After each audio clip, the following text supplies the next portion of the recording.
ਤੁਹਾਨੂੰ ਗਿਆਨੀ ਸੰਤ ਸਿੰਘ ਮਸਕੀਨ ਜੀ ਦੇ ਕਥਾ ਵਿਚਾਰ ਸੁਣਨ ਨੂੰ ਮਿਲਦੇ ਨੇ। ਇਸ ਚੈਨਲ 'ਤੇ ਤੁਹਾਨੂੰ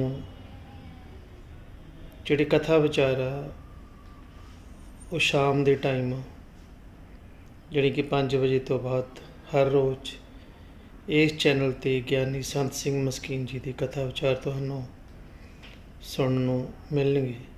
ਜੇਕਰ ਤੁਸੀਂ ਸਾਡੇ ਇਸ ਚੈਨਲ 'ਤੇ ਨਵੇਂ ਹੋ ਤਾਂ ਸਾਡੇ ਇਸ ਚੈਨਲ ਨੂੰ ਸਬਸਕ੍ਰਾਈਬ ਕਰਨਾ ਨਾ ਭੁੱਲੋ ਅਤੇ ਨਾਲ ਹੀ ਦਿੱਤਾ ਘੰਟੀ ਦਾ ਬਟਨ ਵੀ ਦਬਾ ਦਿਓ ਤਾਂ ਕਿ ਜਦੋਂ ਹੀ ਨਵੀਂ ਕੋਈ ਵੀਡੀਓ ਅਪਲੋਡ ਹੁੰਦੀ ਆ ਸਭ ਤੋਂ ਪਹਿਲਾਂ ਜਿਹੜਾ ਨੋਟੀਫਿਕੇਸ਼ਨ ਆ ਤੁਹਾਡੇ ਤੱਕ ਪਹੁੰਚੇ। ਅਤੇ ਇਸ ਚੈਨਲ ਦੇ ਨਾਲ ਜੁੜ ਕੇ ਤੁਸੀਂ ਵੀ ਆਪਣੇ ਪੁੰਨ ਦੇ ਭਾਗੀ ਬਣੋ ਤਾਂ ਕਿ ਜ਼ਿਆਦਾ ਤੋਂ ਜ਼ਿਆਦਾ ਕਰਵਾਉਣੀ ਦਾ ਕਥਾ ਵਿਚਾਰ ਹੈਗੀ ਆ ਹੋਰ ਵੀ ਸਿੱਖ ਸੰਗਤ ਤੱਕ ਪਹੁੰਚਣ ਅਤੇ ਉਹ ਵੀ ਗਿਆਨੀ ਸੰਤ ਸਿੰਘ ਮਸਕੀਨ ਜੀ ਦੀ ਇਸ ਕਰਵਾਣੀ ਤੋਂ ਲਾਹਾ ਲੈ ਸਕਣ। ਵਾਹਿਗੁਰੂ ਜੀ ਕਾ ਖਾਲਸਾ ਵਾਹਿਗੁਰੂ ਜੀ ਕੀ ਫਤਿਹ। ਧੰਨਵਾਦ ਜੀ। ਇੱਕ ਤਾਕਤ ਹੈ, ਇਸ ਵਾਸਤੇ ਉਸ ਦਾ ਉਪਾਸ਼ਕ ਵੀ ਨਿਤਾਣਾ ਹੋ ਕੇ ਨਹੀਂ ਰਹਿਣਾ ਚਾਹੁੰਦਾ। ਪਰਮਾਤਮਾ ਦੀ ਇੱਛਾ ਤਾਣ ਦੀ ਇੱਛਾ ਹੈ, ਪਰਮਾਤਮਾ ਦੀ ਪ੍ਰਾਪਤੀ ਤਾਣ ਦੀ ਪ੍ਰਾਪਤੀ ਹੈ।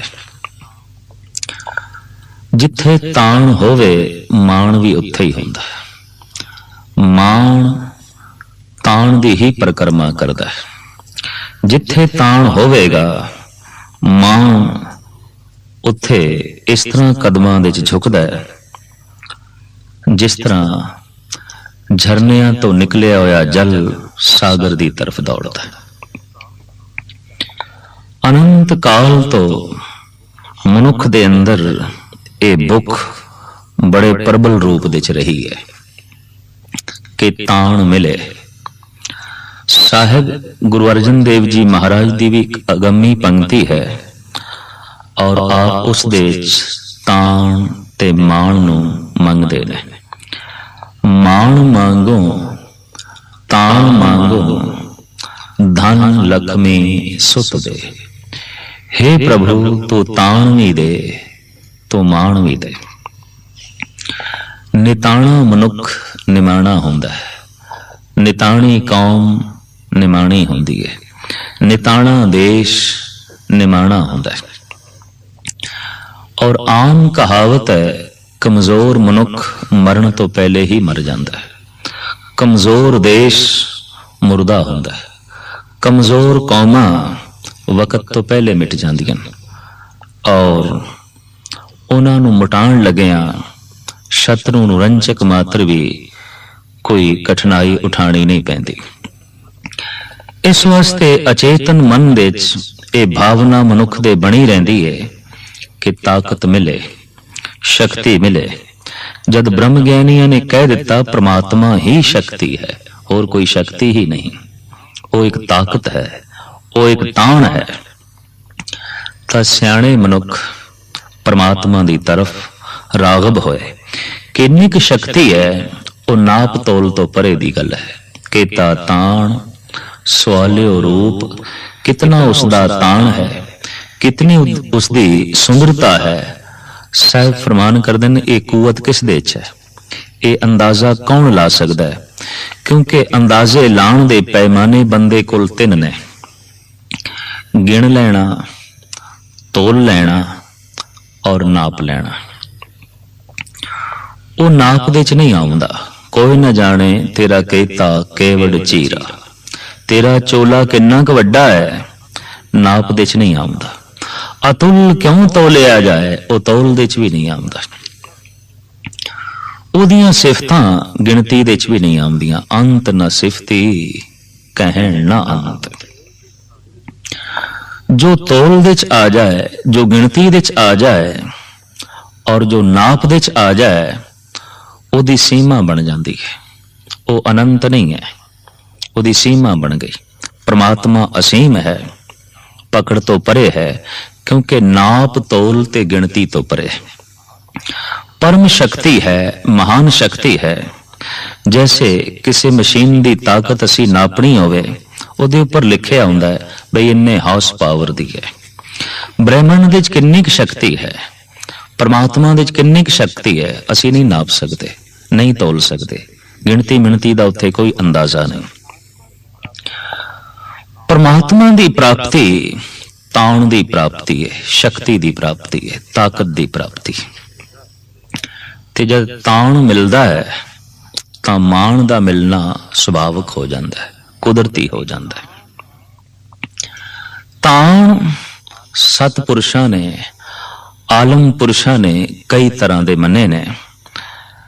ਤਨ ਦਾ ਤਾਣ, ਧਨ ਦਾ ਤਾਣ, ਬੌਧਿਕ ਤਾਣ,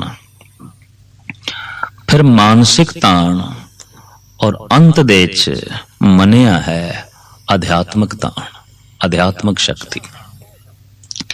ਤਨ ਦਾ ਤਾਣ ਇਹ ਵੀ ਇੱਕ ਆਪਣੀ ਥਾਂ ਤੇ ਖਾਸ ਦਰਜਾ ਰੱਖਦਾ ਹੈ।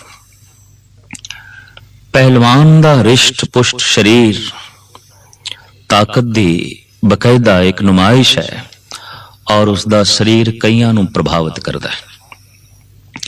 ਕਿਉਂਕਿ ਪਹਿਲਵਾਨ ਦੇ ਸਰੀਰ ਦੇ ਵਿੱਚ ਆਮ ਸਰੀਰਾਂ ਦੇ ਨਾਲੋਂ ਜ਼ਿਆਦਾ ਤਾਣ ਹੈ, ਇਸ ਵਾਸਤੇ ਸੰਸਾਰ ਦੇ ਵਿੱਚ ਉੱਚ ਪੱਧਰ ਦੇ ਪਹਿਲਵਾਨਾਂ ਦਾ ਵੀ ਮਾਣ ਹੈ। ਸਾਡੇ ਦੇਸ਼ ਦੇ ਵਿੱਚ ਸਭ ਤੋਂ ਉੱਚੇ ਵੱਡੇ ਪਹਿਲਵਾਨ ਨੂੰ ਭਾਰਤ ਕੇਸਰੀ ਦਾ ਲਕਬ ਦਿੱਤਾ ਜਾਂਦਾ ਹੈ। ਸਮੁੱਚੀ ਦੁਨੀਆ ਦੇ ਵਿੱਚ ਪਹਿਲਵਾਨ ਸਨਮਾਨ ਦੀ ਦ੍ਰਿਸ਼ਟੀ ਨਾਲ ਵੇਖੇ ਜਾਂਦੇ ਨੇ। ਉਹਨਾਂ ਦੀ ਵੀ ਚੇਲੇ ਹੁੰਦੇ ਨੇ, ਉਹਨਾਂ ਦੇ ਵੀ ਜਲੂਸ ਨਿਕਲਦੇ ਨੇ, ਔਰ ਉਹਨਾਂ ਨੂੰ ਵੀ ਬੜੀ ਹਸਰਤ ਭਰੀ ਨਿਗਾਹ ਨਾਲ ਵੇਖਿਆ ਜਾਂਦਾ ਹੈ ਕਿ ਤਾਣ ਹੈ। ਇਹ ਗੱਲ ਵੱਖਰੀ ਹੈ ਕਿ ਉਹ ਤਾਣ ਸਰੀਰਕ ਤਾਣ ਹੈ, ਤਨ ਦਾ ਤਾਣ ਹੈ। ਇਸ ਵਾਸਤੇ ਆਲੇ ਦੁਆਲੇ ਮਾਣ ਪਰਕਰਮਾ ਕਰਦਾ ਹੈ। ਮਾਣ ਤੋਂ ਮੁਰਾਦ ਅਹੰ ਭਾਵ ਨਹੀਂ, ਹੰਕਾਰ ਨਹੀਂ, ਪ੍ਰਤਿਸ਼ਠਾ। ਪਰ ਪ੍ਰਤਿਸ਼ਠਾ ਉੱਥੇ ਹੀ ਹੈ ਜਿੱਥੇ ਕੋਈ ਸ਼ਕਤੀ ਹੈ, ਜਿੱਥੇ ਕੋਈ ਤਾਣ ਹੈ। ਤੋ ਤਨ ਦਾ ਤਾਣ ਵੀ ਆਪਣੀ ਦੁਨੀਆ ਦੇ ਵਿੱਚ ਇੱਕ ਖਾਸ ਦਰਜਾ ਰੱਖਦਾ ਹੈ, ਲੇਕਿਨ ਇਹ ਸਭ ਤੋਂ ਨਿਚਲੇ ਦਰਜੇ ਦਾ ਤਾਣ ਹੈ। ਕਿਉਂਕਿ ਇਸ ਤਰ੍ਹਾਂ ਦਾ ਤਾਣ ਕੁਦਰਤ ਨੇ ਬਹੁਤ ਸਾਰੇ ਪਸ਼ੂਆਂ ਨੂੰ ਵੀ ਬਖਸ਼ਿਸ਼ ਕਰ ਰੱਖਿਆ ਹੈ। ਮਨੁੱਖ ਦੇ ਸਰੀਰ ਨਾਲੋਂ ਤਾਕਤ ਕਈ ਗੁਣਾ ਜ਼ਿਆਦਾ ਪਸ਼ੂਆਂ ਦੇ ਵਿੱਚ ਹੈ। ਅਗਰ ਮਨੁੱਖ ਦੇ ਤਨ ਦੇ ਵਿੱਚ ਵੀ ਬਹੁਤ ਵੱਡਾ ਤਾਣ ਪੈਦਾ ਹੋ ਜਾਏ, ਬੜੀ ਸ਼ਕਤੀ ਪੈਦਾ ਹੋ ਜਾਏ, ਉਹ 5-7 ਮਣ ਦਾ ਪੱਥਰ ਚੁੱਕ ਸਕੇ, ਔਰ ਉਹ ਕੁਸ਼ਤੀ ਦੇ ਵਿੱਚ ਭਾਰੀ ਭਰਖਮ ਮਨੁੱਖ ਨੂੰ ਵੀ ਹਰਾ ਸਕੇ, ਗਿਰਾ ਸਕੇ, ਤਾਂ ਇਸ ਦਾ ਪ੍ਰਭਾਵ ਸਮੁੱਚੇ ਜਗਤ ਤੇ ਪੈਂਦਾ ਹੈ, ਔਰ ਐਸੇ ਪੁਰਸ਼ ਦਾ ਸਨਮਾਨ ਵੱਧ ਜਾਂਦਾ ਹੈ। ਤਨ ਦੇ ਤਾਣ ਤੋਂ ਬਾਅਦ ਜੋ ਤਾਣ ਅਹਮ ਹੈ ਮਨੁੱਖੀ ਜਗਤ ਦੇ ਵਿੱਚ, ਉਹ ਹੈ ਧਨ ਦਾ ਤਾਣ।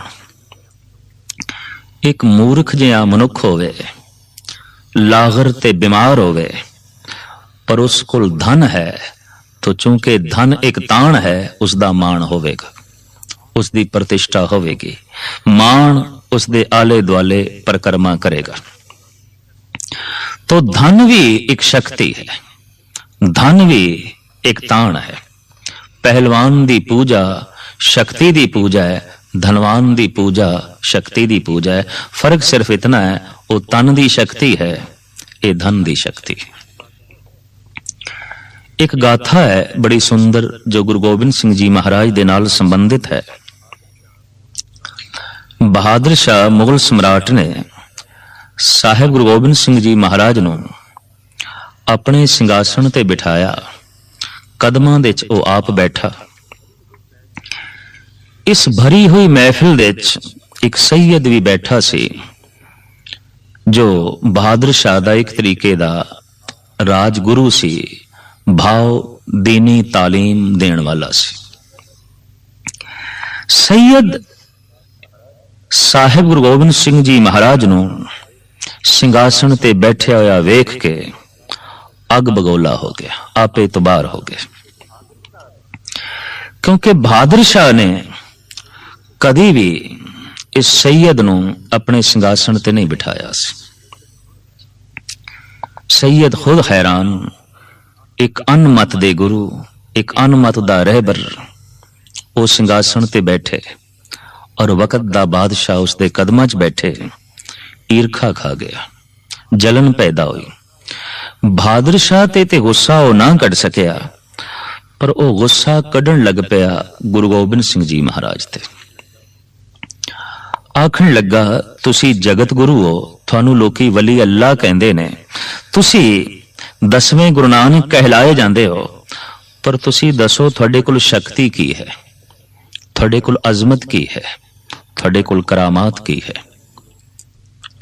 तो साहेब गुरु गोबिंद सिंह जी महाराज फरमान करने लगे, सैयद शक्ति वेखनी है, करामात वेखनी है। कहने लगा हाँ, क्योंकि पैगंबर अवतारी पुरुष दी वली अल्लाह दी पहचान ही शक्ति तो है, करामात तो है, अजमत तो है। साहिब कहने लगे, वली अल्लाह दी पहचान किस ढंग नाल है? सवाल ये नहीं, सवाल ये है कि तू करामात वेखना चाहना है, तू अजमत वेखना चाहना है, तू शक्ति वेखना चाहना है।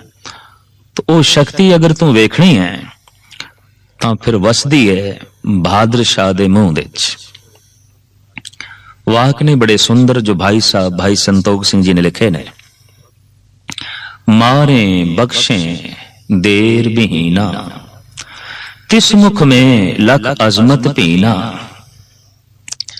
वेखते सही बहादुर शाह दी जबान चो निकलिया होया एक अखर, एक गल हजारां ही मनण नूं तैयार ने। ए चावे जिसनूं मार देवे, ए चावे जिसनूं बख्श देवे। जबान चो इको गल निकलदी है, सैकड़े हाथ जोड़ के खड़े हो जांदे ने मनण नूं।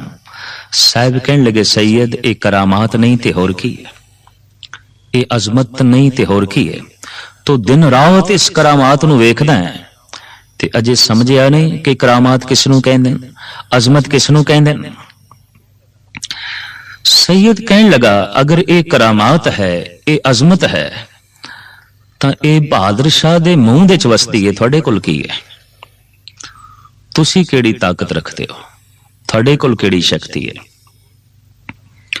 तो गुरु गोबिंद सिंह जी महाराज ने जेब दे चों एक सोने दी मोर कड्डी और उस मोर नूं उस वक्त दीनार आख्या जांदा सी।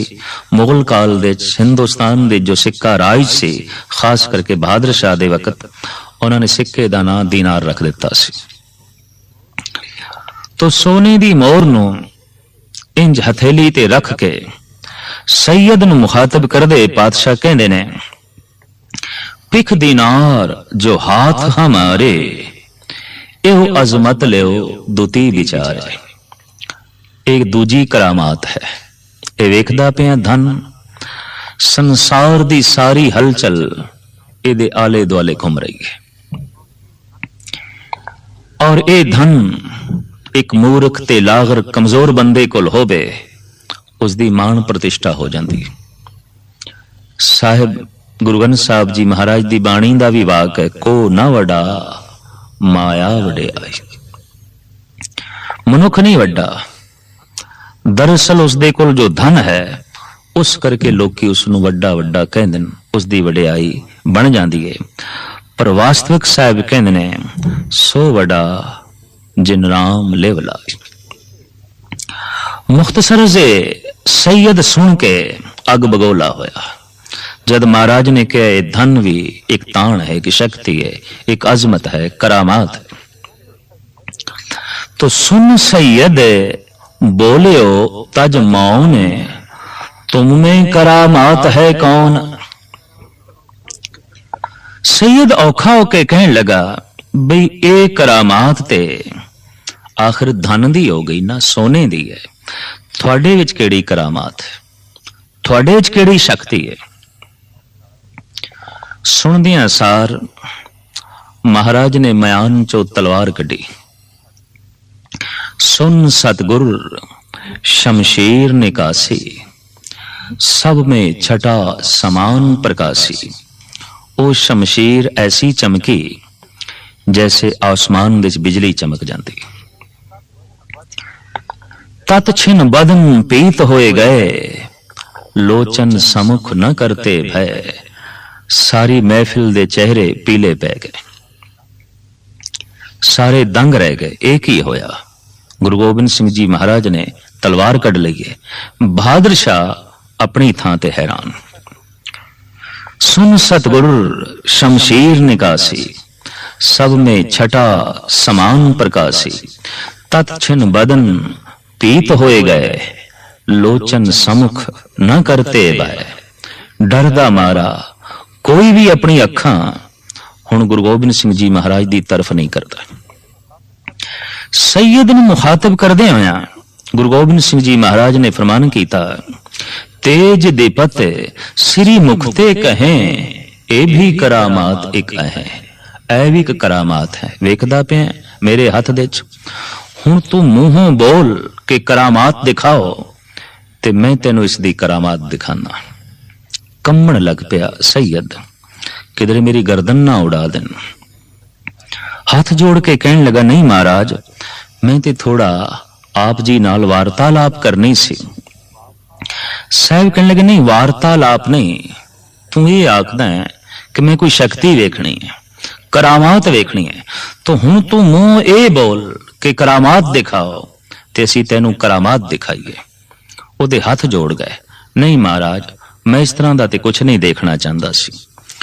तो बहादुर शाह दी तरफ मुखातब होकर गुरु गोबिंद सिंह जी महाराज ने कहा कि मैं भारत वासियों नू ये करामात देने वास्ते आया जो शक्तिहीन हो गए सन, बुजदिल हो गए सन, और इस देश नू गुलामां ने गुलाम बनाया है, ये ते सारा जगत जानता है।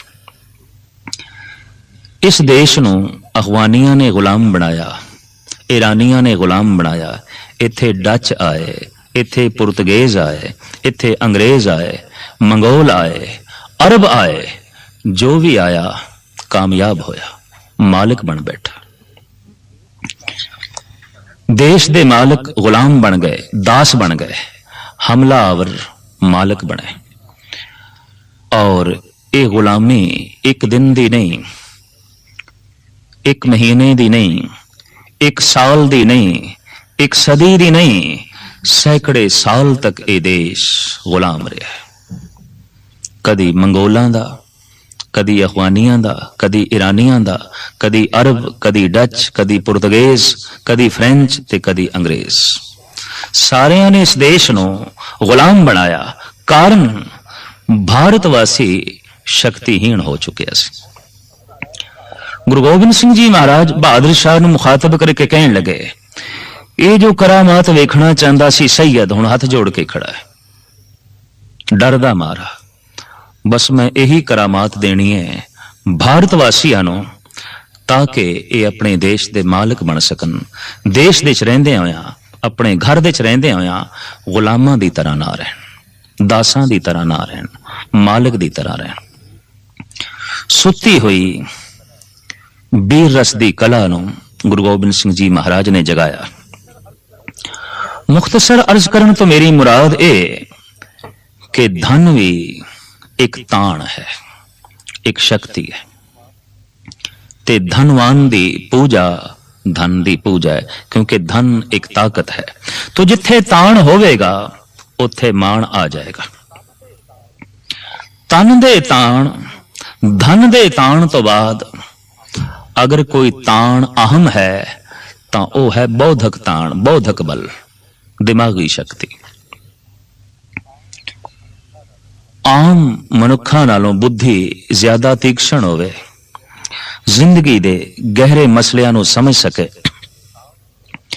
संसार दी समस्यावां दा ओदे कोल समाधान होवे, तो ऐसे पुरुष दी भी प्रतिष्ठा वध जाती। बौद्धक बल रखने वाले कुछ पुरुषां नू अकबर ने अपने दरबार दा रतन आख्या सी। इन्हां रत्नां दे चों जनाब फैजी, कवि रहीम, राजा मान सिंह, मुल्ला दो प्याजा, बीरबल और तानसेन दा खास स्थान सी। इन्हां मनुखां नू रतन आखण तो मुराद इतनी सी कि आम मनुखां नालों ज्यादा सूझवान सन, तो सूझ समझ भी एक शक्ति है, एक ताण है, ते ताण दे आले दुआले मान होवेगा। शायर लोग, संगीतकार, मूर्तिकार, मुसव्वर और शास्त्र विद्या दे ज्ञाते, इस तरह ਦੇ ਜਿਹੜੇ ਪੁਰਸ਼ ਨੇ, ਦਾਰਸ਼ਨਿਕ, ਫਿਲਾਸਫਰ, ਸੰਸਾਰ ਦੇ ਵਿੱਚ ਬੜੀ ਉਹਨਾਂ ਨੂੰ ਪ੍ਰਤਿਸ਼ਠਾ ਮਿਲਦੀ ਹੈ, ਕਿਉਂਕਿ ਉਹਨਾਂ ਕੋਲ ਵੀ ਇੱਕ ਤਾਣ ਹੈ। ਇਹ ਤਾਣ ਦਿਮਾਗੀ ਤਾਣ ਹੈ। ਪਹਿਲਵਾਨ ਦੇ ਕੋਲ ਤਨ ਦਾ ਤਾਣ ਹੈ, ਦਾਰਸ਼ਨਿਕ ਦੇ ਕੋਲ ਦਿਮਾਗ ਦਾ ਤਾਣ ਹੈ। ਆਮ ਸਰੀਰਾਂ ਦੇ ਨਾਲੋਂ ਪਹਿਲਵਾਨ ਦਾ ਸਰੀਰ ਬਹੁਤ ਭਾਰੀ ਭਰਖਮ ਹੈ ਤੇ ਸ਼ਕਤੀਸ਼ਾਲੀ ਹੈ। ਆਮ ਮਨੁੱਖਾਂ ਦੇ ਨਾਲੋਂ ਦਾਰਸ਼ਨਿਕ, ਫਿਲਾਸਫਰ, ਚਿੱਤਰਕਾਰ ਤੇ ਕਵੀ ਕੋਲ ਬੌਧਿਕ ਬਲ ਜ਼ਿਆਦਾ ਹੁੰਦਾ ਹੈ। ਲੇਕਿਨ ਇਤਨੀ ਗੱਲ ਸਪਸ਼ਟ ਹੈ ਕਿ ਤਨ ਦੀ ਸ਼ਕਤੀ ਨਾਲ ਕੋਈ ਹਿਰਦਾ ਸ਼ੁੱਧ ਨਹੀਂ ਆਉਂਦਾ। ਪਹਿਲਵਾਨ ਲਾਜ਼ਮੀ ਨਹੀਂ ਕਿ ਸੰਤ ਹੋਵੇ, ਭਗਤ ਹੋਵੇ। ਧਨਵਾਨ ਜ਼ਰੂਰੀ ਨਹੀਂ ਕਿ ਅੰਦਰੋਂ ਪਵਿੱਤਰ ਹੋਵੇ। ਇਸ ਸ਼ਕਤੀ ਦੀ ਅੰਦਰ ਦੀ ਪਵਿੱਤਰਤਾ ਦੇ ਨਾਲ ਕੋਈ ਤਾਲੁਕ ਨਹੀਂ। ਇਸੇ ਤਰੀਕੇ ਨਾਲ ਬੌਧਿਕ ਬਲ ਰੱਖਣ ਵਾਲਾ ਪੁਰਸ਼, ਦਾਰਸ਼ਨਿਕ, ਫਿਲਾਸਫਰ, ਕਵੀ, ਸੰਗੀਤਕਾਰ, ਚਿੱਤਰਕਾਰ, ਹਿਰਦੇ ਦਾ ਵੀ ਸ਼ੁੱਧ ਹੋਵੇ, ਇਹ ਕੋਈ ਜ਼ਰੂਰੀ ਨਹੀਂ, ਇਹ ਲਾਜ਼ਮੀ ਨਹੀਂ। ਕਈ ਦਫਾ ਸਦਾਚਾਰ ਦੇ ਉੱਤੇ ਕਵਿਤਾ ਲਿਖਣ ਵਾਲੇ ਦੁਰਾਚਾਰ ਦੀ ਅਗਨ ਦੇ ਵਿੱਚ ਜਲ ਰਹੇ ਹੁੰਦੇ ਨੇ। ਅੰਮ੍ਰਿਤ ਦੇ ਉੱਤੇ ਗੀਤ ਲਿਖਣ ਵਾਲੇ ਆਪਣੀ ਜ਼ਿੰਦਗੀ ਨੂੰ ਕਈ ਦਫਾ ਜ਼ਹਿਰ ਬਣਾ ਲੈਂਦੇ ਨੇ। ਪ੍ਰਕਾਸ਼ ਤੇ ਚਾਨਣੇ ਦੇ ਉੱਤੇ ਧੂਆਂਧਾਰ ਤਕਰੀਰ ਕਰਨ ਵਾਲੇ ਕਈ ਦਫਾ ਉਹਨਾਂ ਦੇ ਮਾਨਸਿਕ ਮੰਡਲ ਦੇ ਵਿੱਚ ਮਸਿਆ ਦੀ ਰਾਤ ਆਉਂਦੀ ਹੈ, ਤਾਰੀਕੀ ਆਉਂਦੀ ਹੈ। ਬਹੁਤ ਗਹਿਰੀਆਂ ਗੱਲਾਂ ਪਿਛਲੀ ਸਦੀ ਦੇ ਮਸ਼ਹੂਰ ਮਾਰੂਫ ਸ਼ਾਇਰ ਗਾਲਿਬ ਨੇ ਆਖੀਆਂ। ਸ਼ਾਇਰੀ ਦੀ ਦੁਨੀਆ 'ਚ, ਕਵਿਤਾ ਦੀ ਦੁਨੀਆ 'ਚ ਉਸ ਦਾ ਆਪਣਾ ਇੱਕ ਖਾਸ ਥਾਂ ਹੈ। ਇਕਬਾਲ ਜੈਸਾ ਸ਼ਾਇਰ ਵੀ ਕਹਿੰਦਾ ਹੈ ਕਿ ਮਨੁੱਖ ਦਾ ਦਿਮਾਗ ਕਿੱਥੇ ਤੱਕ ਪ੍ਰਵਾਜ਼ ਕਰ ਸਕਦਾ ਹੈ, ਕਿਤਨੀ ਬੁਲੰਦੀਆਂ ਨੂੰ ਛੂ ਸਕਦਾ ਹੈ, ਇਹ ਪ੍ਰੇਰਨਾ ਮੈਨੂੰ ਗਾਲਿਬ ਤੋਂ ਮਿਲੀ। ਗਾਲਿਬ ਬ੍ਰਹਮ ਗਿਆਨੀ ਦੀ ਤਰ੍ਹਾਂ ਹੀ ਕਹਿੰਦਾ ਹੈ, ਬਾਜ਼ੀਚਾ ਹੈ, ਇਤਫਾਲ ਹੈ, ਦੁਨੀਆ ਮੇਰੇ ਆ ਗਏ। ਇਹ ਸਾਰੀ ਦੁਨੀਆ ਇੱਕ ਬੱਚਿਆਂ ਦਾ ਖੇਲ ਹੈ।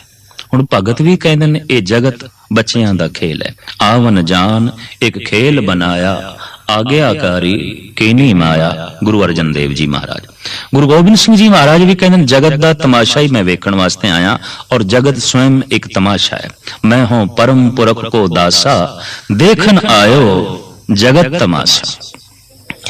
ਗਾਲਿਬ ਵੀ ਕਹਿੰਦਾ ਹੈ ਸਾਰਾ ਸੰਸਾਰ ਇੱਕ ਖੇਲ ਹੈ, ਪਰ ਖੇਲ ਬੱਚਿਆਂ ਦਾ ਖੇਲ ਹੈ। बाजीचा है, इतफाल है, दुनिया मेरे आगे, होता है शब रोज तमाशा मेरे आगे। एक बात है औरंगे सुलेमां मेरे नजदीक, एक खेल है अज्जाज मसीहा मेरे आगे। तख्त सुलेमानी एक बच्चियां दा खेल है। हजरत ईसा दे मौजजे, क्योंकि मौजे ईसा नाल जुड़े हुए ने, भी उन्हें कबरां दे चों मुर्दे जिंदा कीते, बीमार दे सिर ते हथ रखिया, तंदुरुस्त कर दिता। अंधे नू बिनाई मिल गई, पागल नू दिमाग मिल गया, निर्धन नू धन मिल गया। गालिब कहंदा है बच्चियां दी खेल है। एक बात है अजाज मसीहा मेरे आगे। हजरत ईसा दे जिहड़े मौजजे ने ये भी एक बच्चियां दा खेल है। प्रवास गालिब दी बड़ी उच्ची, दिमागी, विचारां बड़ियां महान, किरदार महान नहीं। उच्चे विचार उच्चे किरदार नू जन्म नहीं दे सके। शराब दा ए रसिया सी, दिन रात शराब पी के अपना गम भुलाण दी कोशिश करदा सी। इन्हां उच्चे विचारां ने उसदी जिंदगी दी समस्यावां नू कोई समाधान नहीं दिता सी, और मरदे दम तक भी शराब दी लत दे च रहा। कहन जद इसदा दम निकलन लगा ਤਾਂ ਆਲੇ ਦੁਆਲੇ ਸ਼ਾਗਿਰਦ ਖੜੇ ਸਨ। ਉਹ ਕਹਿਣ ਲੱਗੇ, ਉਸਤਾਦ ਜੀ ਕੋਈ ਸੇਵਾ ਇਸ ਵਕਤ ਕਰਨੀ ਹੋਵੇ ਤੇ ਹੁਕਮ ਕਰੋ। ਗਾਲਿਬ ਕਹਿਣ ਲੱਗਾ, ਸ਼ਰਾਬ ਲਿਆਓ। ਸ਼ਾਗਿਰਦ ਕਹਿਣ ਲੱਗੇ, ਅੱਲਾ ਦਾ ਨਾਮ ਲਿਓ, ਜਾ ਰਹੇ ਹੋ ਸੰਸਾਰ ਤੋਂ। तो गालिब कहता नहीं, जे अल्लाह कोल भी मैं जा रहा तो पी के ही जाना चाहता, नशे च जाना चाहता। लियाओ। शराब दी सुराही लियांदी गई, पर हत्थां दे कंबड़ी छिड़ी हुई सी, दम निकल रहा सी, सिर्फ अखां खुलियां सन, बाकी हत्थां पैरां दे चों प्राण निकल चुके सन। जिस जिस अंग चों प्राण निकल जाते ने वो अंग साकन हो जाते हैं, बेहरकत हो जाते हैं। शागिर्दां ने देख लिया उस्ताद जा रहा है, वो सुराही चुकन लग गए। रोकी, बोल के रोके, कहने लगा नहीं रहन दो, गो हाथ में जुम्बश नहीं, आंखों में तो दम है, रहने दो अभी सागरो मीना मेरे आगे। ये ठीक है मेरे हत्थां च दम नहीं, मैं नहीं चुक सकता है प्याला, पर मेरी अखां ते दम है, मैं वेख सकदा, मैं वेख के पीआंगा, मैं वेख के अपने आप नूं तसल्ली देआंगा। इतनियां बुलंद विचारां जगत नूं देण वाला खुद जिंदगी दलदल दे च फसी हुई है, दुखां दे, परेशानी ते बेचैनी दे। इस वास्ते तन दा ताण, धन दा ताण, बौद्धक ताण माण नूं ते जन्म देंदा है।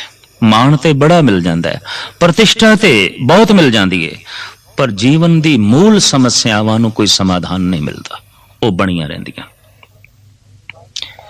दिमागी ताण तो बाद, बौद्धिक बल तो बाद संसार दे जिस ताण दी चर्चा है वो है राजसी ताण। किसी नूं कुर्सी मिल गई है, औहदा मिल गया, तो यह भी एक ताण है, यह भी एक शक्ति है। आले दुआले माण परिक्रमा करेगा, ओदी भी प्रतिष्ठा होगी, बड़ी पूजा होगी।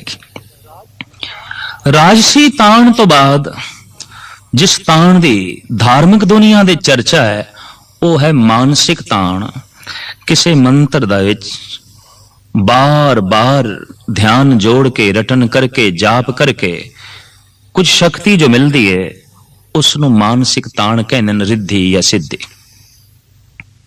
गुप्त हो जाना, प्रगट हो जाना, उड़ जाना, थले आ जाना, इस तरह की शक्तियां अक्सर जोगी लोग, साधक लोग प्रगट करते सन। तो साहिबां दी बाणी दा फरमान है, इस तरह की सिद्धियां नाल भी हिरदा शुद्ध नहीं आंदा। गछैण नैण भारेण नानक, बिना साधु ना सिद्धि अते।